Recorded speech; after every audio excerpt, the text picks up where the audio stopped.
Parfois, on pense réserver un simple logement pour passer une nuit tranquille, un endroit pour se reposer, voyager, profiter d'un moment de calme.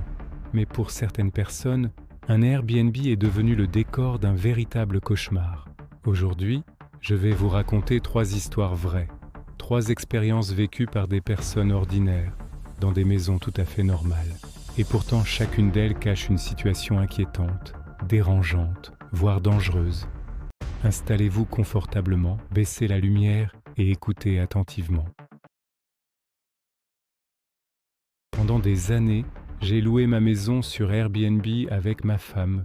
Au début, c'était une super expérience. C'était rentable, on rencontrait des gens sympas, c'était presque excitant.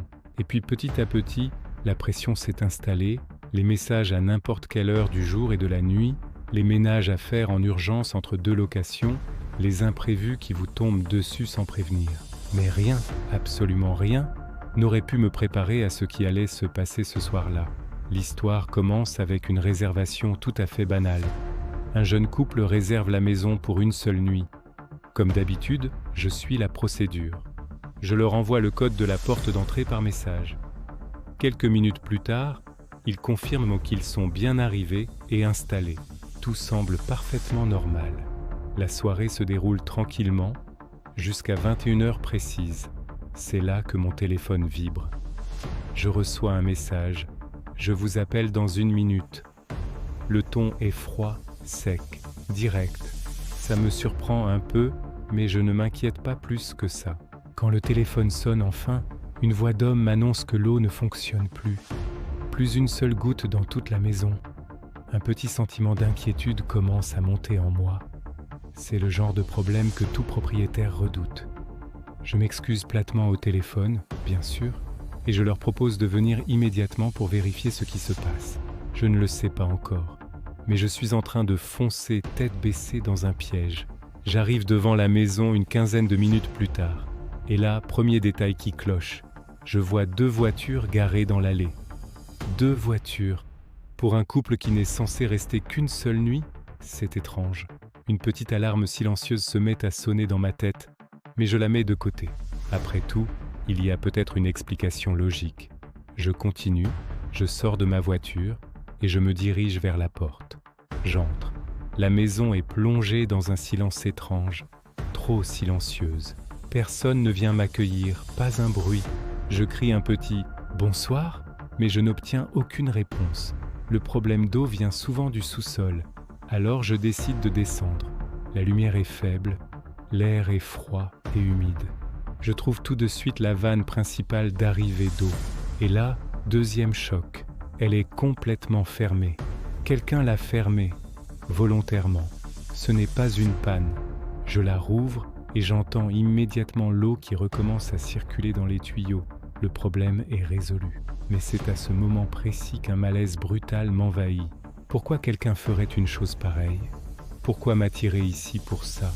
Avant même que je puisse trouver une réponse logique, j'entends un bruit. La porte du sous-sol, en haut des escaliers, vient de s'ouvrir. Puis, des pas. Lourds, plusieurs personnes descendent.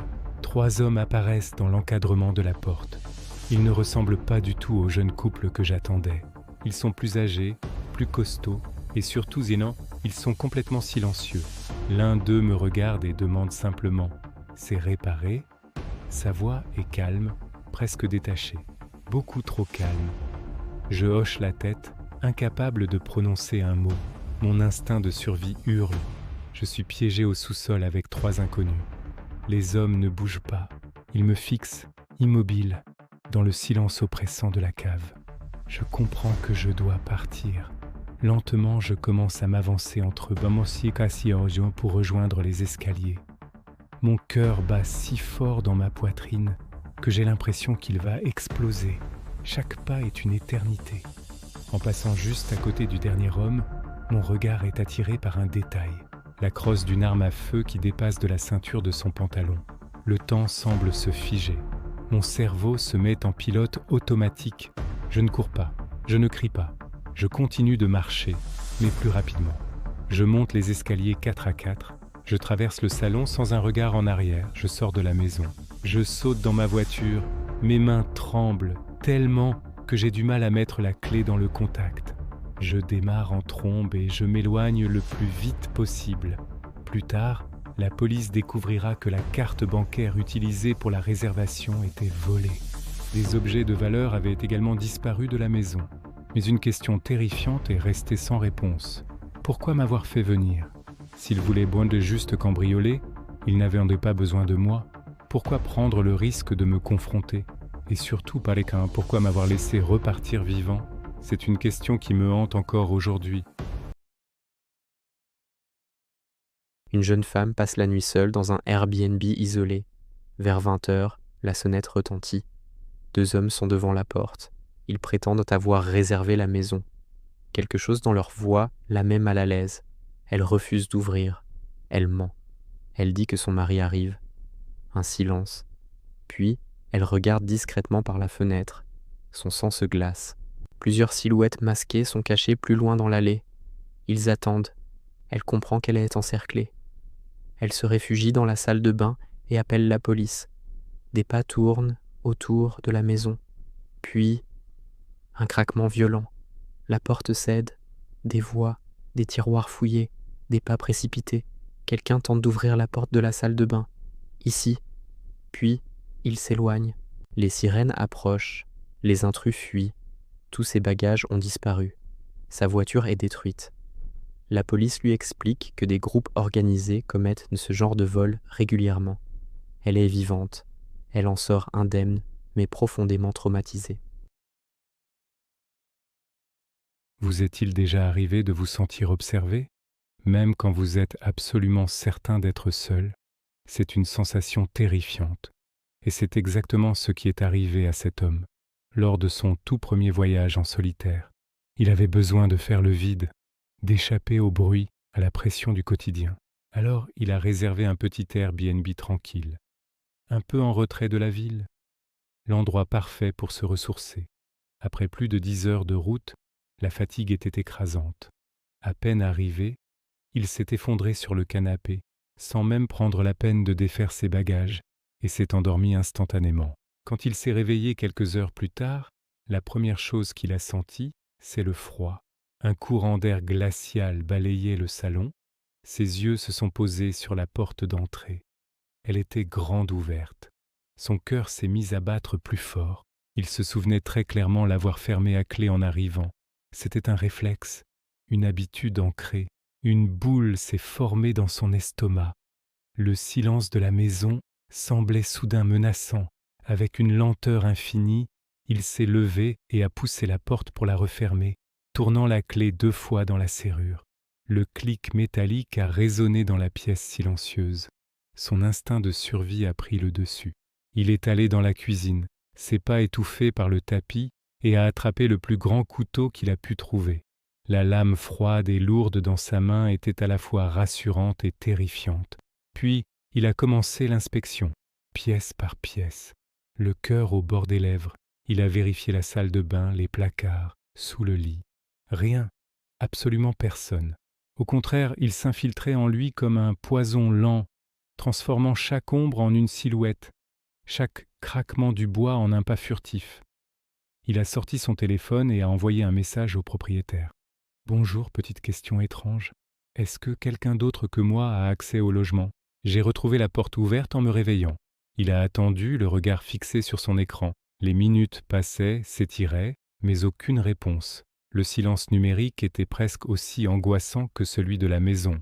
Épuisé par la tension, il a décidé d'essayer de dormir. Cette fois, dans la chambre, la porte bien verrouillée. Mais le sommeil ne venait pas. Il était à l'affût du moindre son, les sens en alerte maximale. Et puis, il l'a entendu. Un bruit léger, presque imperceptible, juste de l'autre côté de sa porte. Un craquement du plancher. Ce n'était pas le vent, ce n'était pas la maison qui travaillait. C'était un poids, le poids de quelqu'un. Il a retenu sa respiration, les muscles tendus à l'extrême.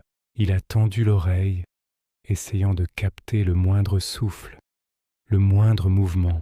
Mais il n'y avait plus que le silence, un silence lourd, écrasant, un silence qui hurlait qu'il n'était pas seul. Son esprit s'est emballé. La porte d'entrée avait un code. Seul le propriétaire était censé l'avoir. L'idée lui a glacé le sang. Pourquoi serait-il là, en pleine nuit, à se tenir silencieusement derrière sa porte? Une vague de panique l'a submergé. Il a attrapé son téléphone, les doigts tremblants, cherchant le numéro de la police. Alors qu'il s'apprêtait à appuyer sur « Appeler », un bruit soudain et violent a éclaté dans le couloir.